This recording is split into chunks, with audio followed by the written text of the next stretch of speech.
Hey everyone, there was a request from some students. They wanted to know how to calculate the critical path and how it works in theory. So in this video, I'm gonna teach you how manually you can calculate this critical path and obtain it for your project, and it will help you to better understand how the software does it. So imagine this example here that we have a project with several activities, and then we have the predecessors and the duration for each of these activities. So these are the inputs that we need in order to be able to calculate the critical path of one project. So the activities that we have seen together, the predecessors. So for example, activity B has predecessor A, or activity C has predecessor A as well. So which means A can, when A is finished, then B and C can start, and the duration.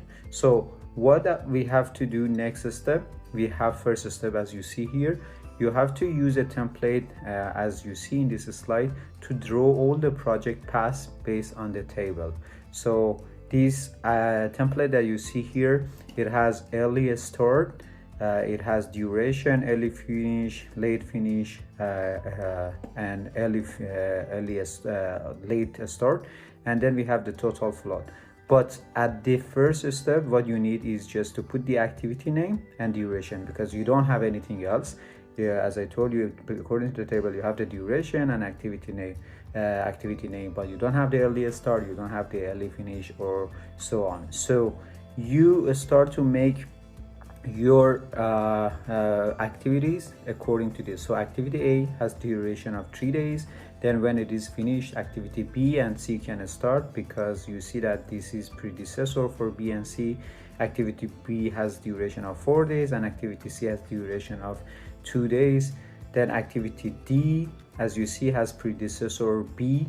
So when B finish, D start, has a duration of 5 days according to the table. The same here for E and F. As you see, it has predecessor C here, 1 day for E, the duration of 1 day, and 2 days for F.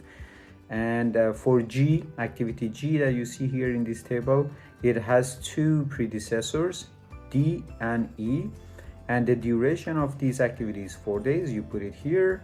Then the final activity, which is H, the you can call it milestone, the end of the project, but so this is not milestone, this is it has a duration, so it has an activity. So you have the predecessor F and G for this one. When G and F, for example, we will see which one falls on the critical path, but the predecessor are this one. So this one can start when both of these activities are finished, and with a duration of 3. So in the next slide, we're gonna start adding here. So the step 2 is to calculate early finish by adding duration of each activity to early start. So if you remember, according to that template, that was early start. Early finish is here. So when you add the duration, you obtain the early finish of the project, and the duration is fixed, it's not changing according to the plan that you're on. And imagine that this is day 0. Your project is starting, you add 3 days, and you obtain your early finish. Then the next step, as you see here, is to calculate the early finish of the next activities based on the activity A. So when activity A is completed, then at the day 3 you can start working on activity B or activity C, as you see here. So activity B has duration of 4 days. According to this step, you add these 4 days to 3 and then 7. So at the day 7, activity B finishes, and as you see here, activity C has a duration of 2 days. You add the 2 days duration to the day 3, and then you obtain 5. So if you go according to the plan, activity C finishes at the day 5.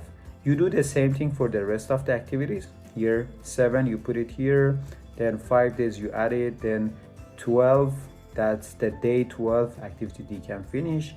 The same here, you add both 5 here because this activity is the predecessor to E and the predecessor to F.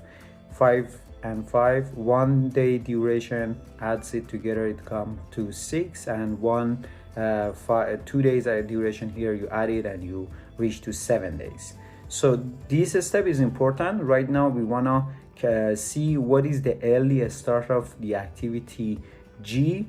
Is it 12 or 6? So let's see. That's 12. So because activity G can start when activity D and E finishes, but activity E finish after 6 days. That's good. Activity D finish after 12 days after start of the project. So logically, I mean, it's a common sense. You cannot start right away the activity G after activity E is finished, because you need activity D as well. So the bigger number comes to this part, and you fill it by the bigger number. So then that's the earliest start for activity G, and you add the duration of 4 days, you reach to 16 days. And if we want to see here, right now we have activity, we want to calculate the earliest start for activity H here, and we want to see what is the earliest start for activity H. So we have 2 days here, 16 or 7, which one? Definitely, I'm sure that you say 16, because that's a bigger number. So if activity H wants to be started, it should be started after activity G and F are done. So activity F is done at the day 7, but activity G is done at the day 16. So you have to wait until activity G is completed. That's the early finish of this project activity, early finish, and then you can start activity H. So you put 16 here in activity H, you add the 3 days of duration, and then you reach to 19 days. So this project can be completed in 19 days. And right now we're gonna see what is the critical path. So the step 3, as you see here, the critical path is the path with the longest duration. So as you see, these paths A, B, D, G, H is the longest path, because the activities that falls under this path, they all constitute the longest duration for the project. Right now, that's done. We already calculated the critical path.